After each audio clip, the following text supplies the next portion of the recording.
आपल्याला नेहमी पडणारा प्रश्न म्हणजे मुलांना रोज स्नॅक्सला काय द्यायचं. तर या पद्धतीनं रव्याचे लाडू अधूनमधून सारखंच बनवत असतोय, कारण बनवायला सोपे आहेत, याशिवाय मौसूत होतात. त्यासाठी 2 कप रव्यामध्ये 1 कप दूध थोडं थोडं घालत मळून घ्यायचं. त्यामध्ये 1 चमचा तूप घालून थोडंसं परत मळून घेऊन याला थोडा वेळ बाजूला ठेवलं.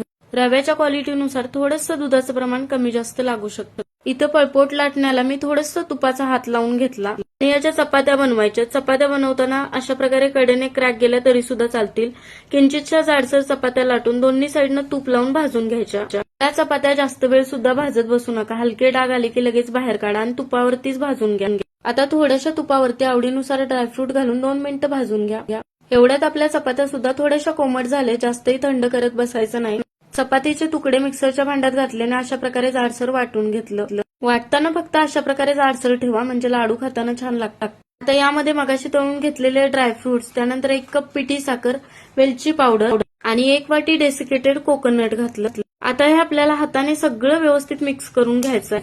जसं आपण हे मिक्स करत जातो तसं यामध्ये ओलावा तयार होतो आणि अगदी कुणीही बनवू शकेल इतके हे सहज लाडू वळता येतात. अगदी शेवटचा लाडू सुद्धा तुम्ही सहज वळाल इतके हे मौसूद तयार होतात. वेगळ्या पद्धतीनं आणि कमी तुपाचा वापर करून बनवलेले हे रव्याचे लाडू एकदा बनवून बघा. चला, जाता जाता लाईक आणि फॉलो तेवढं करा.